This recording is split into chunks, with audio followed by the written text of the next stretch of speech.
There is a very particular kind of silence that enters a woman's life when her children leave home. It's not the peaceful silence you get after a long day. It's not the quiet you create on purpose when you finally sit down with a cup of tea. It's a different silence entirely. A silence that feels, at first, like something is missing. Like a room you forgot to walk into. Like a task you're supposed to complete, but you can't remember what it was. If you're a woman over 40, you know exactly what I mean.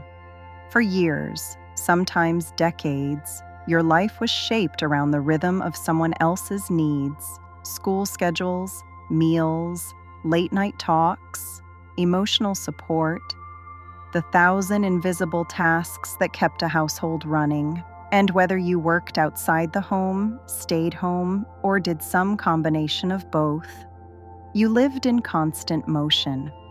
Then one day, the motion stops. The house is still. Your calendar is suddenly empty. Your mornings stretch wide and unfamiliar, and you find yourself asking a question you didn't expect to ask at this age. Who am I now? Because no one really prepares mothers for this moment. Society celebrates babies being born, kids graduating, families growing, but it rarely acknowledges what happens to you when your active parenting chapter ends. No one explains how strange it feels to hear your own thoughts without interruption. No one warns you how uncomfortable free time can be when you haven't had any in 20 years. No one talks about the grief, the confusion, or even the guilt you might feel when part of you misses the chaos, and another part of you finally exhales. And yet, underneath all of that, something else begins to stir. Something small, something you can't quite name yet. It's the whisper of possibility. The spark of curiosity, a quiet, gentle invitation asking, what if this is the beginning of something extraordinary? This video is for you, the woman who has loved deeply, given endlessly, and is now standing inside a life that suddenly feels both spacious and unfamiliar. I want to walk with you through that silence. I want to help you see what's hidden inside it. Because this chapter isn't about losing purpose. It's about repurposing it. You're not done. You're not irrelevant. You're not disappearing. You are being invited into a second act, one that belongs entirely to you. So take a breath, settle in, and let's begin unraveling this moment together, gently and honestly. This is your new beginning. Not because life forced it, but because you finally have space to discover who you are becoming.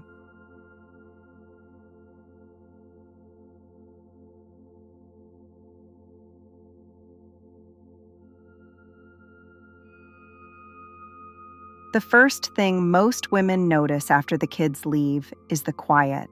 Not just the literal quiet, the absence of slamming doors, footsteps, voices calling "Mom" from across the house, but the emotional quiet, the kind of quiet that shows you just how much noise you carried inside without even realizing it. For years, your life was structured around a rhythm, the rhythm of care, of responsibility, of constant movement. There was always something to plan, something to solve, something to anticipate. Your mind lived in a perpetual state of multitasking. And even when you wished for peace, even when you said, "I just need 5 minutes," there was comfort in knowing you were needed. Then suddenly, the rhythm stops, and the stillness arrives like a new weather pattern. Strange at first, a little unsettling, and undeniably transformative. You walk past their bedroom and pause. You open the fridge and realize it stays full longer now. You see the laundry basket sitting almost empty and feel a pang you didn't expect. Meals feel smaller. Weekends feel longer. Bedtime feels optional. It's a disorienting shift, isn't it? You spent years longing for a break, and now that it's here, you feel off balance, almost like a performer who steps off stage and realizes she doesn't know what to do with her hands anymore. And this feeling, this quiet ache, is something many women never talk about, because we're told the empty nest is supposed to be freeing, relaxing, even glamorous. Society paints this picture of midlife as a period of luxury, where you suddenly become this carefree woman sipping wine at sunset and traveling with friends. But what about the space between? What about the moment right after the music stops playing? What about the identity that was built piece by piece around motherhood? No one tells you that when the kids leave, it's not just the house that feels empty. You can feel empty too, not because you are lost, but because so much of your daily purpose was tied to giving, nurturing, managing, anticipating. When that purpose shifts, you're left holding questions you never had time to ask before. Who am I when no one needs me every day? What do I enjoy outside of being a mother? How do I create a life that's mine again? Do I even remember what I love? And maybe the hardest question of all, is it okay that I don't know what comes next?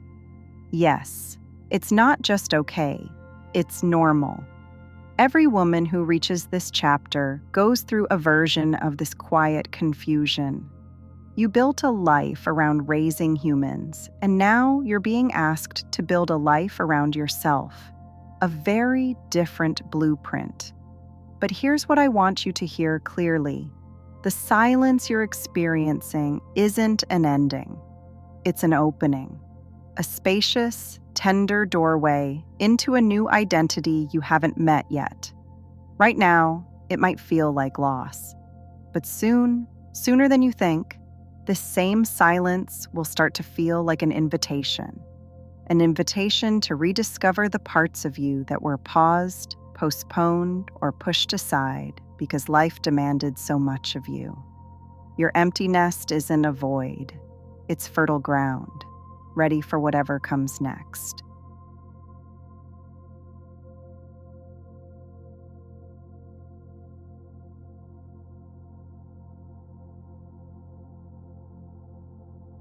There is a moment, sometimes a few months after the kids leave, sometimes a year later, when the quiet of the house finally settles into your bones.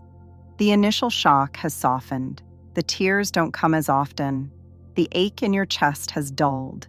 You're no longer counting how many days until their next visit, or checking your phone every few minutes just to see a message that says, "I'm good, Mom." And yet, something else begins to rise in that empty space. Something you might not recognize at first. It's subtle, gentle, almost hesitant. It's the whisper of a question you haven't asked in decades. What about me? It's a strange feeling, isn't it? Rediscovering yourself after years, maybe decades, of being defined by motherhood, routines, caretaking, and constant responsibility. You spent so long pouring into others that thinking about your own joy feels almost foreign, even indulgent, maybe even a little selfish. But it's not selfish. It's overdue.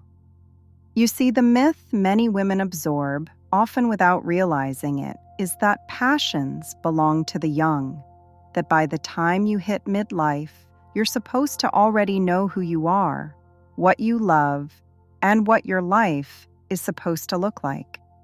That discovery and reinvention are things for people in their 20s, not women who have lived real, full, complex lives. But the truth? Midlife is exactly when your passions become real. In your 20s, you guessed. In your 30s, you juggled. But in your 40s, 50s, and beyond, you finally have enough wisdom and perspective to know what actually matters to you. And yes, that rediscovery feels awkward at first. You might sit on the couch and realize you don't even know what you like to do alone. You might stare at an empty Saturday and have no idea how to fill it. You might feel restless, bored, curious, emotional, hopeful, all at once. That's normal. This is the part no one talks about. When motherhood shifts, your identity doesn't automatically shift with it. There is a lag, a tender, disorienting period where you feel suspended between who you were and who you're becoming. But this is also the doorway. This is the beginning of rediscovery. And you don't need a grand plan. You don't need to know the ending. You don't need to have everything figured out. You just need to start listening to yourself again. Ask yourself gently, when did I feel most alive? What did I love before life got busy? What have I always been curious about but never tried? What would I explore if no one could judge me? What do I wish I had more time for, now that I actually do? There is no pressure here, no timeline, no expected outcome. You're not choosing a new career or reinventing your whole identity overnight. You're simply noticing what sparks something inside you, no matter how small or quiet. Maybe you always loved art but never had uninterrupted time. Maybe you loved nature but spent years indoors. Maybe you journaled, danced, crafted, read, baked, or dreamed. Maybe you were always curious about languages, travel, photography, writing, pottery, gardening, fitness, design. Or maybe you don't know yet, and that's perfectly okay. This era is not about performance. It's about exploration, about trying things without the pressure to be good at them, about letting joy, not productivity, be the guide. Rediscovering yourself is not a single moment of clarity. It's a slow unfurling, a gentle awakening, a process of meeting the woman you've become after years of putting yourself last. And she's been waiting for you.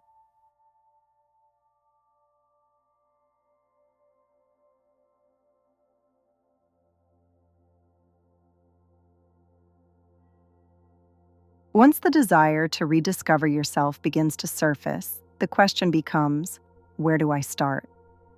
For many women over 40, especially after the kids have left, the idea of exploring new passions can feel both exciting and overwhelming. You might feel rusty. You might feel unsure. You might even feel silly for trying something new at this stage of life. But here's the truth. Every blooming garden begins with a single seed. And your second act passions don't start with big commitments. They start with small, gentle steps. One of the easiest ways to begin is by allowing yourself to experiment, not with huge life changes, not with anything that requires money or major decisions. Just small, low-pressure moments of curiosity. Maybe you sign up for a free online class on something you've always wondered about. Painting, nutrition, interior design, psychology, memoir writing.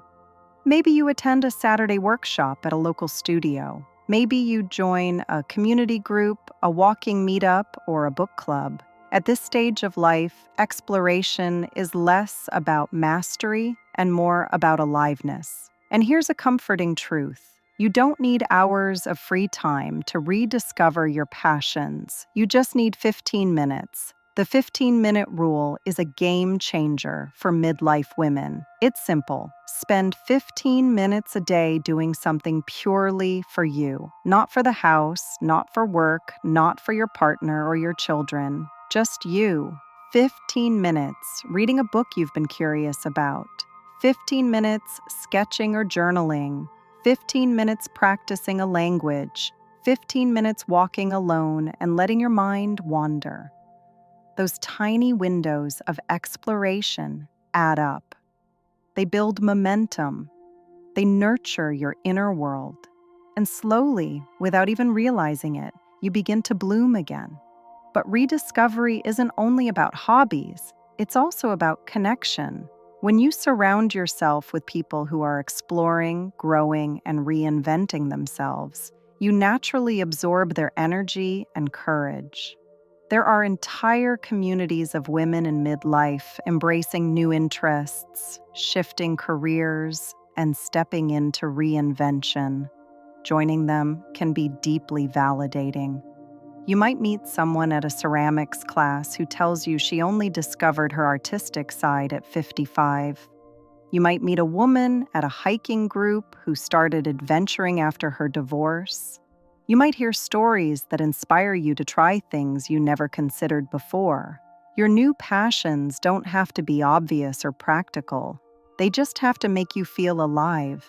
They might come from unexpected places: volunteering at an animal shelter, learning how to make sourdough bread, taking dance classes, trying digital photography, or exploring local history.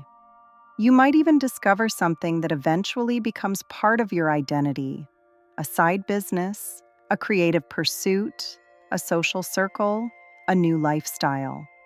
This chapter of your life is an open field, a blank canvas, a doorway, and you don't need to know where every path leads. You just need the courage to take the first small step. Exploration is not about picking the perfect passion. It's about giving yourself permission to try. And when you do, you'll be amazed at how quickly those small seeds begin to bloom.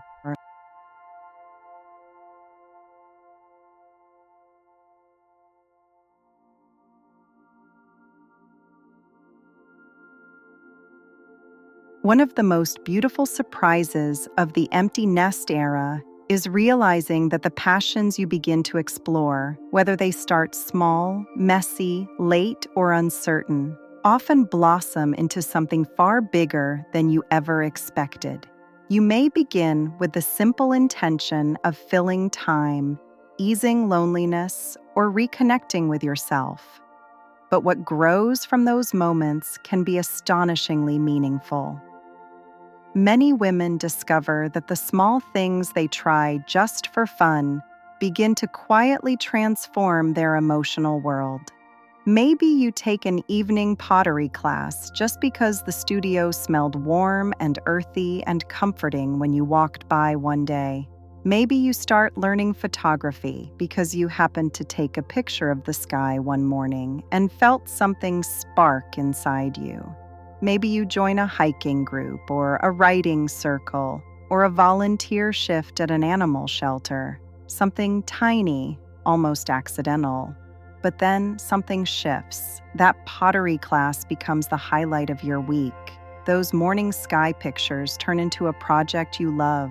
That hiking group becomes a circle of women who understand you in ways you didn't know you needed. This is the magic no one tells you about midlife passions. They don't stay confined to the hobby you started. They ripple outward. They create new routines, new friendships, new meaning, new confidence. For the first time in a long time, you feel yourself expanding spiritually, emotionally, creatively. You start waking up with a sense of anticipation instead of duty. And something else unexpected happens. You feel proud of yourself again. Not for what you've done for others, not for how well you've shown up for your kids or partner or family, but for what you're doing for yourself. You begin to see that joy is not frivolous, it is fuel. You notice that pursuing something simply because it lights you up has an effect on every other part of your life. Your relationships feel warmer because you feel fuller. Your body carries less tension. Your mind feels fresher. Some women even discover that their new passion becomes a doorway they never predicted. A side business, a creative project, a new career path, or an unexpected community. A volunteer role turns into a leadership opportunity. A craft turns into a small Etsy shop.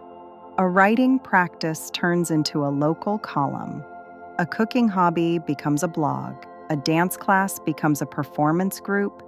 A simple walk becomes a hiking club you end up leading. But even when none of those practical shifts happen, something equally valuable does. You reroot yourself in your own life. You stop waiting for someone else to fill the quiet. You stop fearing the emptiness. You stop defining your worth by your usefulness. Because here's the truth. When a woman begins feeding her passions, the world around her begins to change. sometimes without her even realizing it. The energy she brings into her home changes. The way she speaks, the way she laughs, the way she takes up space, all begin to shift. Your joy becomes contagious, and everyone around you feels it. This chapter of rediscovery is not just about hobbies. It's about coming alive again. It's about seeing what happens when you plant a tiny seed in the soil of your own life and allow it to bloom without apology. And the harvest that grows, confidence, purpose, connection, peace, is often far more abundant than you ever imagined.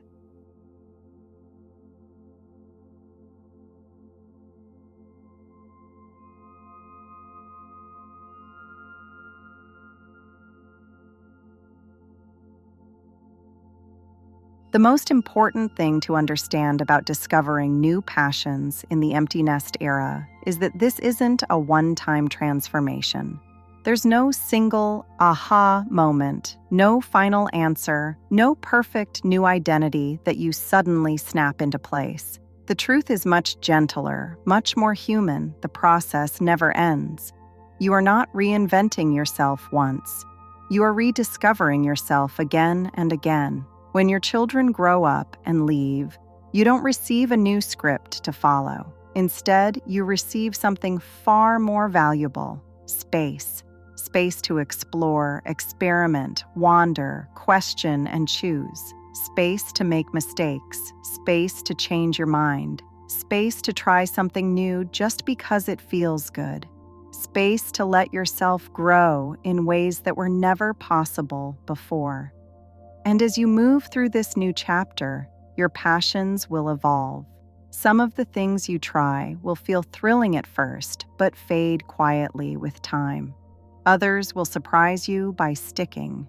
Some interests will lead you to new friendships, some to unexpected opportunities, some simply to a deeper sense of inner peace. Nothing you explore is wasted, not even the things you don't continue. Everything teaches you something about who you are becoming. The gift of midlife is that you no longer have to rush. You no longer have to prove anything. You no longer have to hustle yourself into burnout. Your growth can be slow and steady, intuitive and intentional. You are allowed to follow what feels right, even if it doesn't make sense to anyone else. You may discover that your purpose is softer than you expected. Not a grand mission, not a dramatic reinvention, but a quiet alignment with what brings you joy. Or you may discover something bold, a new business, a new artistic passion, a new direction that wakes you up with excitement. Both paths are valid, both are worthy, both are yours. The beauty is in the becoming. And as you cultivate this new life, watering the things that matter, gently pruning what drains you, you begin to realize that purpose was never tied to your children or your marriage or your job or your to-do list. Purpose is a feeling, a pulse, a spark, a sense of connection with the life you're creating. It is something that grows as you grow. This is your moment to embrace curiosity, to step into possibilities, to say yes to yourself in a way you may not have done for decades, and you are not doing it alone. Women all over the world are rediscovering themselves in this very same season. Women who are ready to rewrite what midlife looks like, who are ready to choose joy instead of duty, who are ready to create futures that feel expansive, vibrant, and deeply personal. So as you step forward from here, remember, this is not the end of a chapter. It is the beginning of your second act, a chapter defined by your desires, your dreams, your energy, your passions, a chapter where you get to choose who you are becoming and your future. It's not waiting for you to figure it out. It's waiting for you to begin.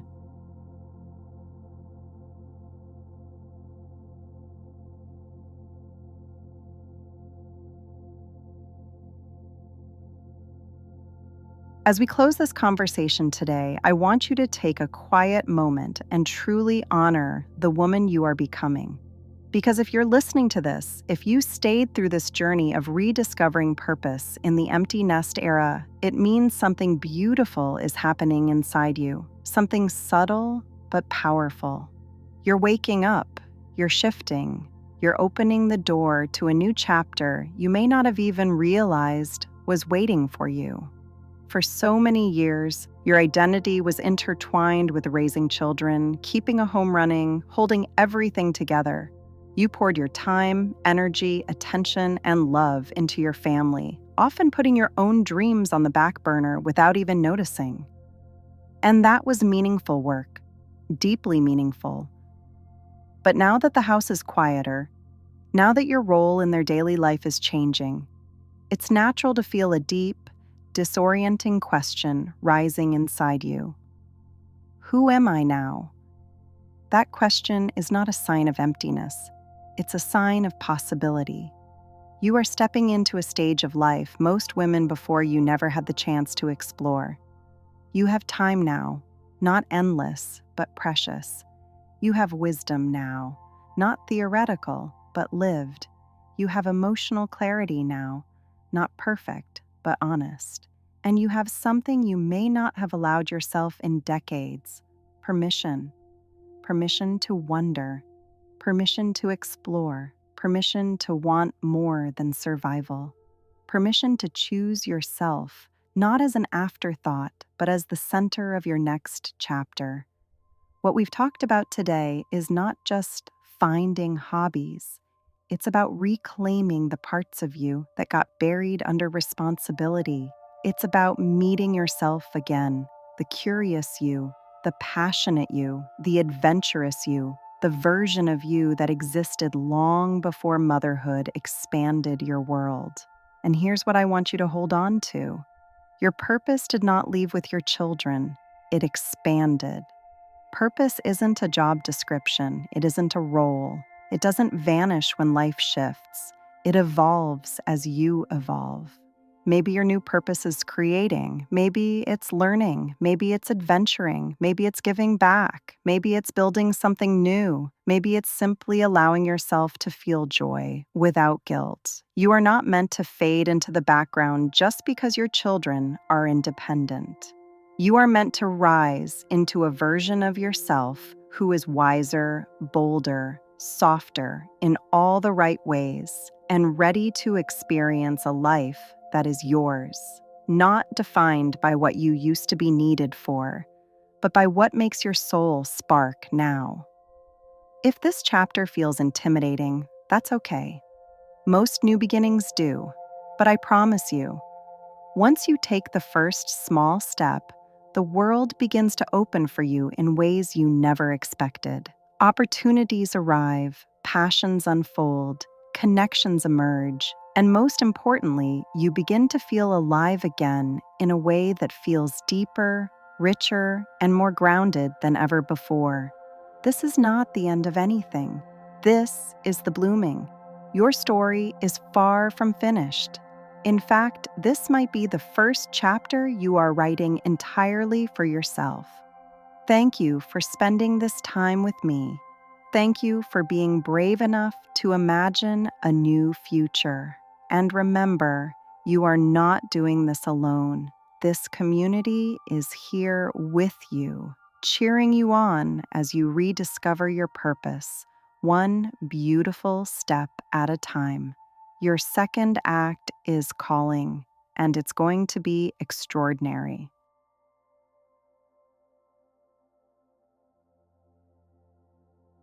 Before you go, I want to invite you to join this community of women rediscovering themselves after 40.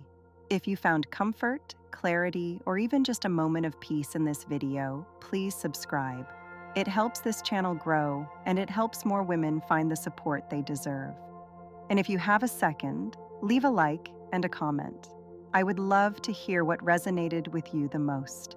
Thank you for being here. Truly.